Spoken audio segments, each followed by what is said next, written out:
Jim Martorano from All About Town. I'm really honored to have as my guest tonight the it feels great saying it, County Executive Ken Jenkins. Welcome to the show. Thanks a lot, Jim. I'm happy to be here with the show. We've talked before. One of the things people may not have seen the old shows with Ken, but one of the things I want you to talk about, if you don't mind, when we start off, is your wonderful parents. Because I was so impressed when we talked a few years ago, and you told me a lot about your parents. And behind every great person are great parents, and your parents are exactly that. So if you could share with the audience a little bit about your growing up and your parents' influence on you. Absolutely, Jim. And so my mom was a nurse, and my dad was a cop in New York City. He retired as a sergeant in New York City. And there's a lot of great stories around that. But the biggest story for that between both of them is it gave me a sense of public service and what it meant to be involved and engaged in the community. My dad was involved in something called Patrol Borough Bronx, and he was in some youth gang, anti-youth gang task force, and he would show up at places all the time, unannounced, undercover, right? So in plain clothes and on different cars all the time. That gave me an additional incentive to be on the P's and Q's all the time with me and my brother, because my dad would show up everywhere. He also got an award from my school in elementary school because he would show up at every sporting event. So he was the best fan ever. So whether it was for us in flag football or softball or basketball, which were the major things that we were both involved in, he would be there. My mom was a nurse, and she started out at Bellevue in the city in a critical care unit, and then she eventually ended up being the director of quality assurance in Downstate Hospital in Brooklyn. And again, having that understanding, first both of them working around the clock on different hours, gave us again a different sense of being involved in the community. And both my mom Lorraine and my dad Mel helped us out to understand, you have to give back to the community to make a difference. I was talking about 2 weeks ago to a couple of people who had a very negative view of everybody in politics. Everybody in politics is for themselves, and there's corruption. Everybody's on the take, and I used you as an example of somebody who, contrary to that theory, which is totally bogus theory, you as an example of somebody who has dedicated their lives to public service, to helping people, to making this world, this county, this state, this community, wherever you are, a better place. Can you tell us a little bit about your background, where you started, and how you ended up here? Well, from a political perspective, when we first got our house in Yonkers, we moved into our house back, I guess, in the early 90s, right? We moved into a house, and we made a difference by when we got married in Yonkers. We moved to Yonkers because it was close to Mount Vernon, where my parents were, and close enough to the Bronx, where my wife's parents were. But it was far enough from our friends that they needed to make a visit, and they had to call ahead before they made a visit. And we were able to move into a community which was right off of North Broadway in Yonkers when we first got married. And when our rent went up to $400 a month, we're like, it's too much. We're like, we got to buy a house. I know everyone's chuckling about that now. You can't get a room for $400 right now a month. But when we had that happen, we moved into a house that we rented and then had an option to buy it, and we bought that house. And then eventually we moved right next door when we needed a larger house when we had our second child. My next door neighbor was a firefighter.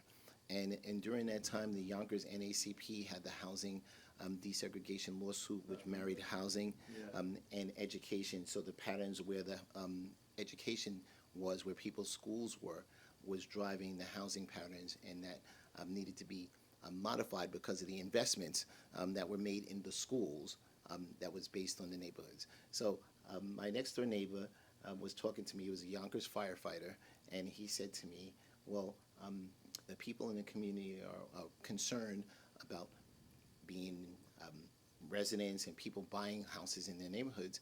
And I was like, well, people should understand that, you can buy any house. You can move into any neighborhood. You might not be able to buy that specific house, but you should be able to move into any neighborhood. And he said, you need to go to the Yonkers NACP and tell them that. And I said, okay. And I did.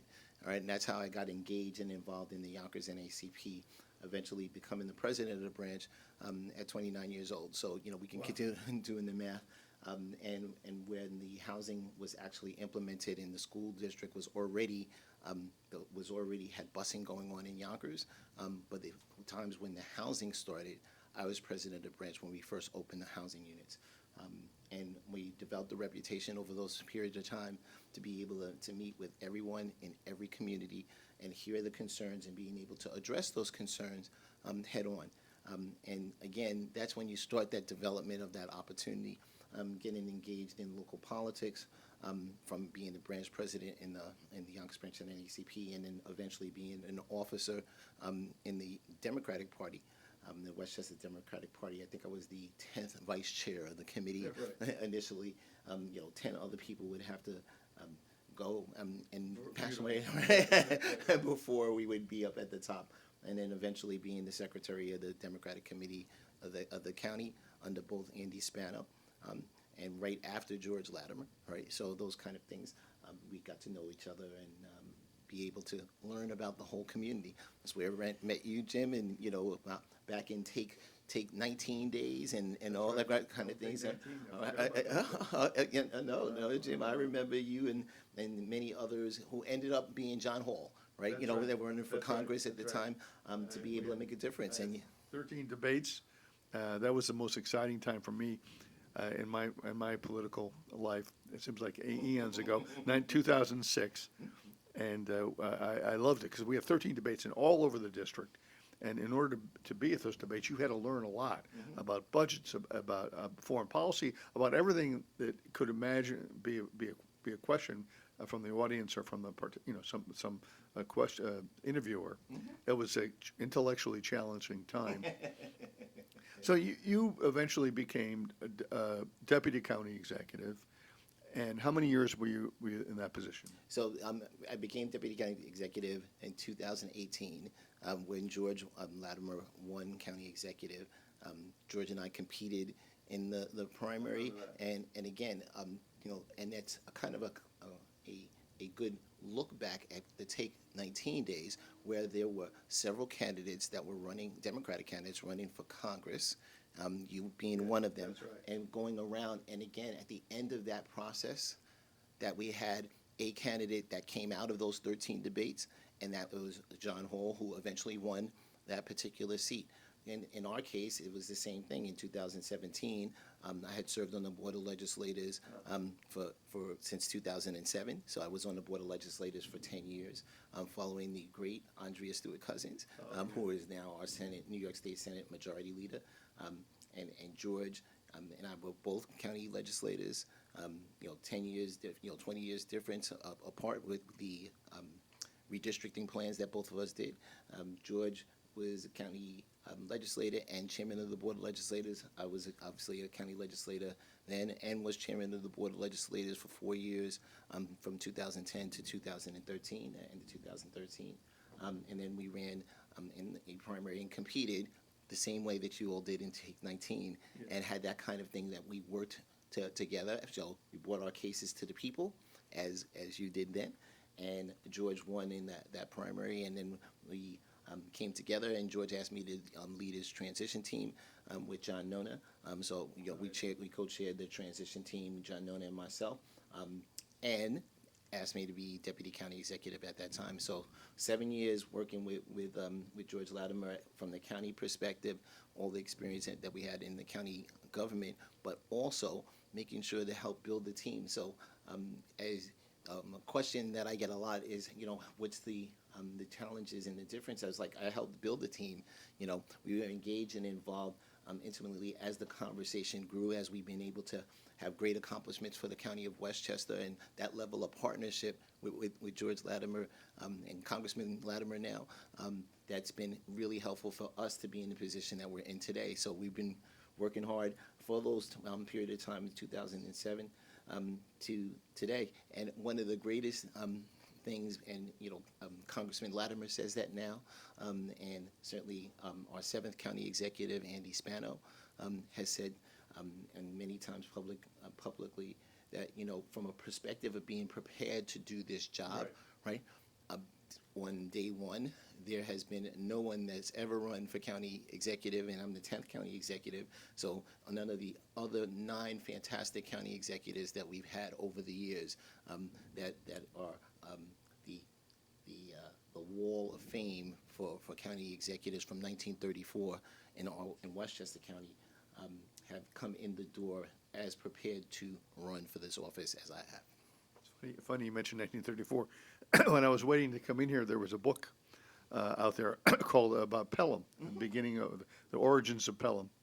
And inside there was an article in the newspaper that was written before I was born. It was written in 1946, I believe, or 47. I was born in 1948, last century. Not getting old, I am old. But one of the things I thought was interesting was, Jim, you're getting better. You're not getting well, years from now, Fine wine. there may be a book about Westchester, maybe a book about changes.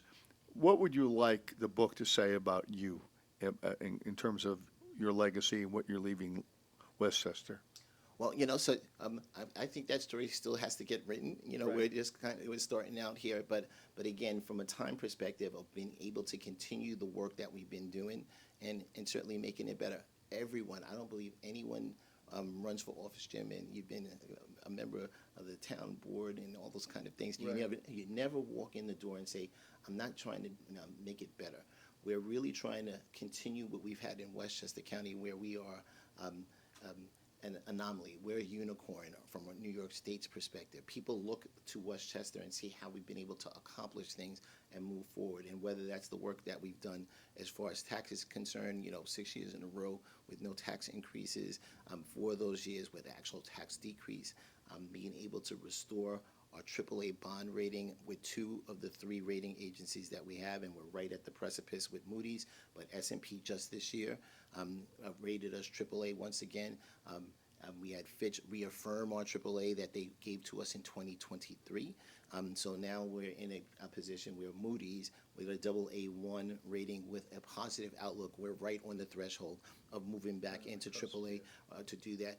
Again, that's a lot of work, and with partnerships, making sure people are safe and secure in Westchester County, having driven down crime rates with partnership, not alone. That never happens alone. That happens with great partnerships through all our municipalities, with all our law enforcement officials throughout the county doing that great work, and we're going to continue to make that work happen. For me, I think the path that we try to make sure that happens in a time of uncertainty, and any time there's changes at presidential level or state levels, there's always a time of uncertainty. For Westchester being able to continue to have the kind of moderate world that we had, that it's not either end of the spectrum. It's not the far right side. It's not the far left side. We're really a moderate middle county, right? We may be middle left or middle right, but that's the kind of work that we want to continue to do to make sure that everyone feels that they are included in this great Westchester mosaic, and we're going to keep working to make that happen. Now, of course, George got elected, and I love George. I've known him for a long time. And then you're thrust into the job, even though you're prepared. Where does that leave you in terms of the budget? Was the budget finished and voted on, or where were you with the budget? No, the budget was adopted at the end of December. By December 27th, actually was done on the 9th of December.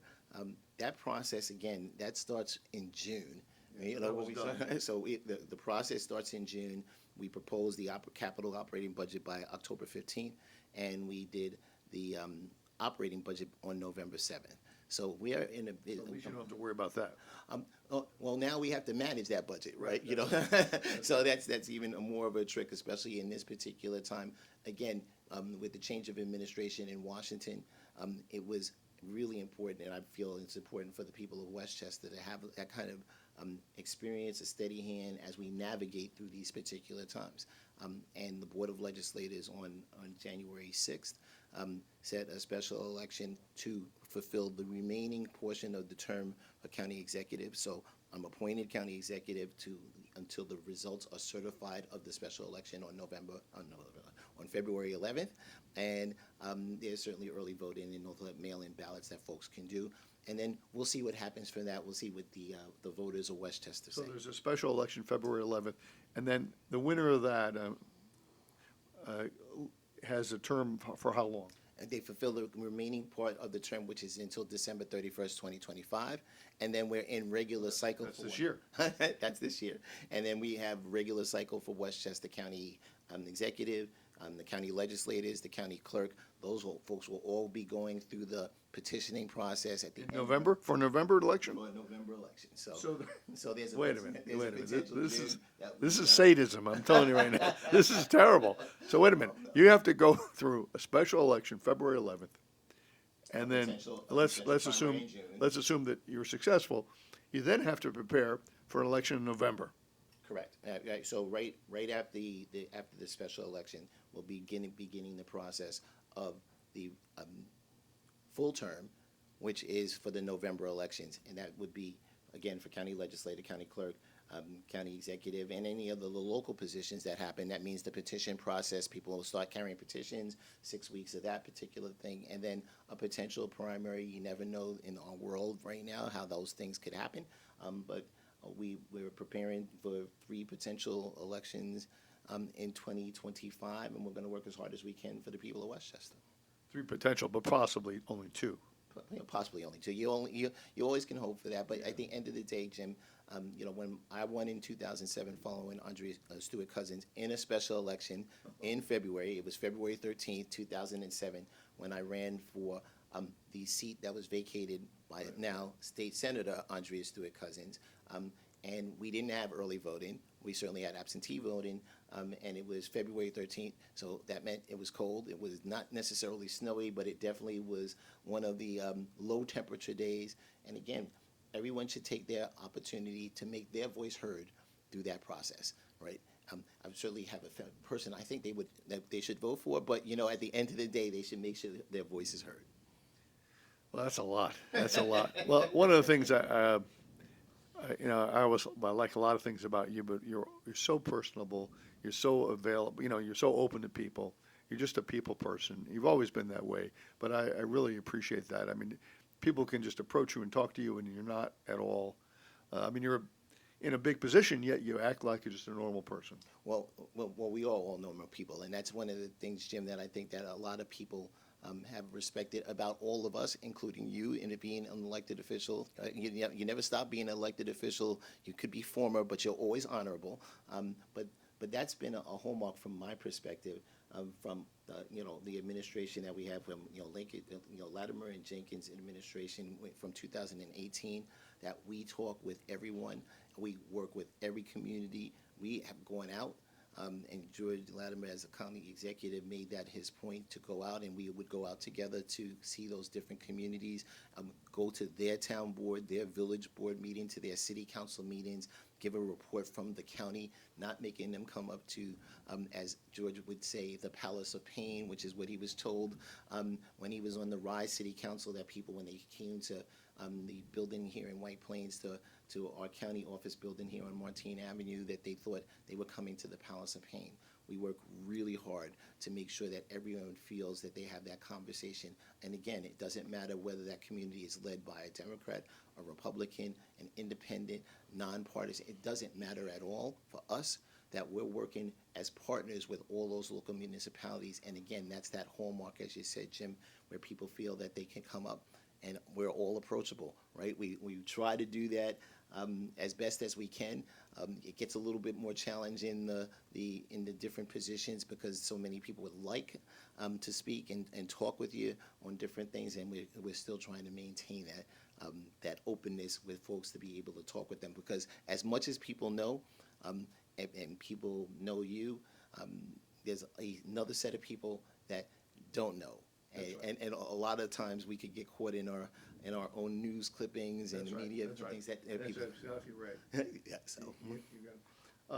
What do you see as one challenge I'm concerned about is what about federal money that we're getting? Is it possible for that to be cut off, or especially given the situation with regards to immigrants? And I'm concerned about retribution and the possibility of federal funding being sliced in Westchester. Do you have any concerns about that? Well, we're always concerned about that, and it doesn't matter, again, from the administration. Right now we have President Trump returning to office. When we came in 2018, President Trump was in office. And we restored the Community Development Block Grant Program, as you know, which is federal dollars that are distributed through the county to local communities. We restored that program, and we got that particular program back, which has helped so many communities, whether it's for senior centers, sidewalks, and youth centers, et cetera. So there's many different things that have happened over that for the 31 communities that we have in Westchester County that are part of our consortium. We were able to complete our housing stipulation agreement with the federal government, with the Justice Department under President Trump. So we feel strongly that we are prepared to be able to work with our federal partners to be able to address the concerns as they come towards us. Whether things happen and whether there is from the first set of executive orders that we've seen, right? You know what? We're not doing preemptive moves on any of those. We're going to keep working as hard as we can to make sure the people of Westchester County feel safe and secure, and that's whether that's protecting them from crime or making sure that their rights that are enshrined in the Constitution are upheld. We're going to continue to do that. So again, with all of our local partners, we're all in a particular position with the County Board of Legislators. That's why our budget was a lot more challenging this year, because people would love to look at dollars that have come in from sales tax and say, hey, you're in a good position. What we did from a property tax perspective, as I mentioned earlier, was we froze property tax at the same level as it was previously, and that meant everyone had to tighten their belts a bit in our county departments and for our nonprofit partners. But we've been able to continue to do the things that we feel are important, whether that's keeping child care costs low, working on cost of living, and keeping things affordable as best as we can, making sure that we didn't have an increase in bus fares, making sure that we are keeping our child care support at the levels that are record, where we went from when we walked in the door in 2018, where parents share, how much parents that are eligible would have to pay for child care, which was at 28%. It's at 1% now, right? So we've done that over the point. It's a huge difference to allow people to get back and forth to work and for the affordability of things to do. We still continue to work with people on the social services, and that is a big part of what we do in county government. But for food insecurity, when we have so many families that are going to bed hungry, we have our seniors that are making a choice, especially in weather like this, whether they're going to heat their house or whether they're going to eat. We're going to continue to make sure that everyone that we can assist, we're going to do that. So the last show we did, which has been playing on Wednesday nights, is with Sherilyn Pulver, Judge Pulver, Yes, who actually, coincidentally, Pulver Goodman, by the way. I have a case in front of her this afternoon, but just coincidentally. But she did an amazing job, and I have to compliment you and the board for the Office of Assigned Counsel has really revolutionized the practice of law in terms of helping poor people. Outside of legal aid, cases that don't go to legal aid, they've done an extraordinary job, and we're all really thankful for her and her work, and I congratulate you for appointing her. Again, the director of the office is actually appointed by the board, right? So we appoint the board members, but Sherilyn Pulver Goodman, Judge Sherilyn Pulver Goodman, now that she's going to do a fantastic job as a judge, setting up that office, which was done by Indigent Legal Services and Justice Alan Shankman, who was from the Office of Court Administration at appellate level. They were requiring us to do something different, right? So they required us to do something different pursuant to the state law, and that was to create this Office of Assigned Counsel. Now we had the work to do to help pull it all together, right? With the help of the Office of Court Administration, with Indigent Legal Services, with our great county attorney, John Nona, and pulling the pieces together to help create it. And then you have an outstanding individual in Sherilyn Pulver Goodman, who was the first executive director, and then taking things in a direction to help our office of our 18B panel lawyers. Those are the lawyers that when you're in court and they said if you can't afford a lawyer, one will be appointed. Well, I'm one of them, by the way. And that's the law. And again, that is what makes a difference for how we invest and we support people in that balance of justice, so that you have an attorney that's well prepared, understands the things that are going on in on the 18B panel. And again, there was support for the 18B attorneys, and whether that was some social services support, right, to make sure that they could help and do the things they needed to do to make sure that they could provide the best defense for those folks that were standing in front of them. We're really thankful of that right now. Stephanie Perez is acting in that role. The board, I think, is searching, and they may end up assigning or voting for and appointing Stephanie Perez to continue to run the office as the executive director of the office. Other folks may have applied. Again, we don't control and manage that process, but at the end of the day, they're in great shape, and Stephanie's a great person over there. Oh, I'm very actively involved. The educational process, everything involved in that office is phenomenal. Stephanie's phenomenal. Yeah. David Hyman is phenomenal. The whole office is great. And Sherilyn and yourself, it should take a lot of credit for all of that. And it's been a revolutionary. The bill is going to be a little bit more than it used to be, though. Well, something, that's true, but again, that's because of changes that happened at the state level. Rates went Right. Yeah. The rates that went up, and there needed to be some modifications, they feel, for the difference between different types of cases. That would be way in the weeds for most normal Yeah. people, but the reality is that if we want to make sure that we have quality representation, we need to make sure that the attorneys that are doing that work are compensated fairly and appropriately. And that was the fight that happened. There was a lawsuit that the Yeah. 18B panel of folks did in Yeah. New York City, and then the rest of the state followed along that path. But again, one of the things you started with is that there's a feeling that government folks, those professionals that are in public service, are not doing it for the right reasons. And I got to tell you, Jim, as you know, the overwhelming majority of people that take on these roles, and whether they're elected or appointed roles, or whether they are in government service, they do this work because they love doing it. Because at the end of the day, they're not compensated the same as someone in the private sector, and that's not supposed to be the case. But you need to make sure that people get fairly compensated for the work that they're doing, and to make sure that they have the tools and the support necessary to do the best job possible. And again, I got to tell you, watching our public sector employees, we have 4,200 employees in the county of Westchester out of our $2.5 billion budget. But no matter how many people that you have in municipal government, all of them are not just coming in and just collecting their check. No, they're doing work, and they're doing great work. And that's why we have such a fantastic county with all of our municipal partners. I just heard the governor finally, in today's paper, came down with the budget for the state level. Were there any changes that impacted us? Well, there are changes that impact us. We're actually analyzing that because it came out yesterday at 1 o'clock. There's a 300-page book that goes along with that. So we have Larry Sewell, who is our budget director, certainly Karen Hablow, who is our finance commissioner, and certainly in each one of the departments of impact, because something happens at the state. We're a creature of the state of New York. There's many of the programs that are mandated for us to do, and then there's other things that we invest in from Westchester County. But we're going to look and see. So far, there's some great proposals that are out there, and the question is, how are they getting paid for?